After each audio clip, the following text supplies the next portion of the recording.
अस्सलाम वालेकुम। उम्मीद करता हूँ सब भाई ठीक होंगे, खैरियत से होंगे। तो आज का जो हमारा लेक्चर है वो है difference between RAM and Rome.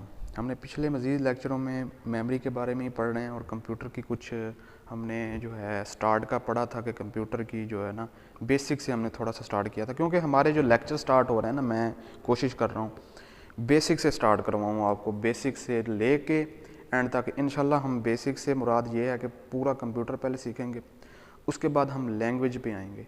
Language में हमने Python, C plus plus, C S S, H T M L, Java, ये सारी लैंग्वेजें हमने करनी है। इंशाल्लाह आप मज़ीद मुझसे मेरे साथ जुड़े रहिएगा। इंशाल्लाह सारी लैंग्वेजें आपको सिखाऊंगा।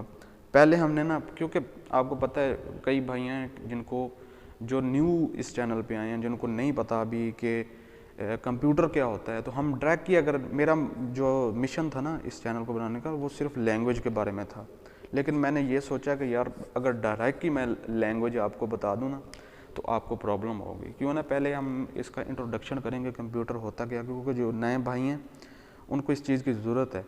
उनको पहले कंप्यूटर के बारे में पता लगेगा तो वो आगे काम कर पाएंगे ना। अब आधे स्टूडेंट है आप में से ऐसे लड़के हो सकते हैं, भाई हो सकते हैं, जिनको पता है वो डायरेक्ट ही प्रोग्रामिंग से स्टार्ट कर सकते हैं, लेकिन कुछ को बेसिक की ज़रूरत है। वो पहले बेसिक जानेंगे तब ही वो इसका इस्तेमाल कर सकते हैं। उनको इस लॉजिक की समझ ही नहीं आएगी कि प्रोग्रामिंग क्या होती है।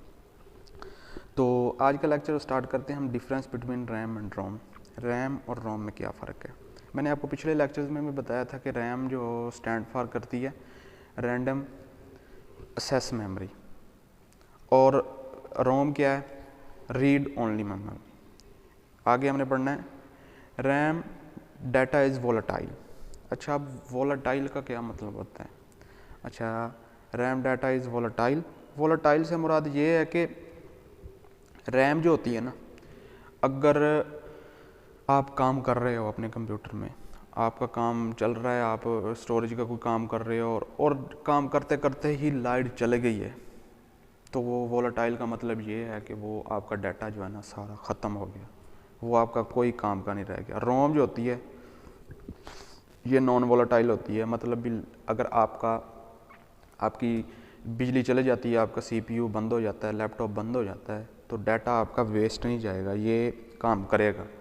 इस तरह RAM data is volatile, ROM is non volatile, ये इस तरह होती है। अभी वो बिजली अगर चले जाए आपका डाटा ज़ाया हो जाएगा, ये ना भी जाए तो आपका डाटा बाद में स्टोर हो सकता है। अच्छा, data can be modified easily. Modified से ये मुराद है, ये वाला लिया उसने, data can be modified easily.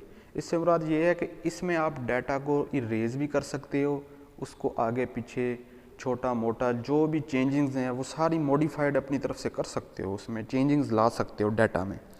और जो है रोम, यहाँ उसने लिखा हुआ है data can not be modified, इसमें डाटा का मॉडिफाइड नहीं हो सकता, मतलब ही जो एक बार लिखा गया उसके बाद चेंज नहीं हो सकता। ये आपने ना ध्यान करना, ये मैंने अपनी जो है ना सारे ढूंढ ढांड के सारा कुछ ये मवाद बनाया है, सारा कुछ इसको ही आपने करना है, इससे ऊपर आपको पेपर में नहीं आएगा। अगर आपको रैम और रोम में अगर आपको पूछ भी ले तो आपने इससे ऊपर नहीं बताना, यही इसका जो है ना, आपने अगर इतना आपने जवाब दे दिया ना तो आपको पूरे नंबर मिल सकते हैं। उसके बाद उसने पूछा इसका जो ये वाला पॉइंट है, C P U can access data store on RAM, मतलब भी C P U can access data store on RAM, मतलब भी ये डाटा को डायरेक्ट जो है ना रैम से स्टोर कर सकता है, मतलब भी with the help of RAM direct access कर सकता है। उसके बाद है जो रोम में, data copy from ROM to RAM so that C P U can access that data, मतलब कि डाटा पहले कॉपी होगा रोम से रैम तक, मतलब जो रोम का जो डाटा है ना वो डायरेक्ट सीपीयू असेस नहीं कर सकता, पहले रोम का डाटा रैम के पास जाएगा, उसके बाद जो है ना सीपीयू असेस कर सकता है डाटा उसका। उसके बाद ये चीज़ आ गई है कि ये चीज़ आप देखें, रैम इज़ वेरी एक्सपेंसिव, मतलब कि रैम जो होती है ना वो रोम से एक्सपेंसिव होती है, उसकी कीमत ज़्यादा होती है, क्योंकि उसका वर्क जो है ना वो रोम से ज़्यादा होता है। यहाँ पे उसने लिखा हुआ है Rome is cheapest, Rome is cheap भी लिख सकते हैं, तो इसका मतलब ये है कि ये इससे कम एक्सपेंसिव है, सस्ती है। उसके बाद उसने लिखा है RAM is faster, ROM is slower. Faster से मुराद ये है कि रैम जो है ना वो ज़्यादा तेज़ काम करती है रोम से, ये ज़्यादा काम करती है। रोम जो है वो स्लोलर है किससे, रैम से, मतलब रैम फास्टर देन रोम। उसके बाद इसकी टाइप्स हैं, ये हम पिछले तकरीबन मज़ीद जो है ना 2-3 लेक्चर से हम ये पढ़ रहे हैं कि ये रैम की टाइप्स होती हैं डी रैम, एस रैम।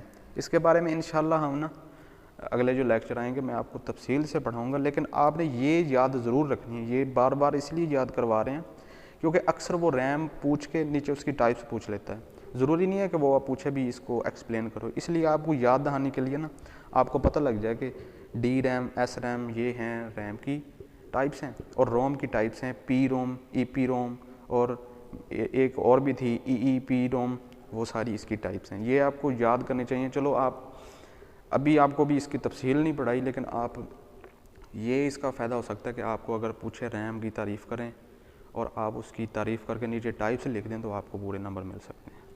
तब तक के लिए इजाज़त दीजिए, इंशाल्लाह अगले लेक्चर में मिलेंगे।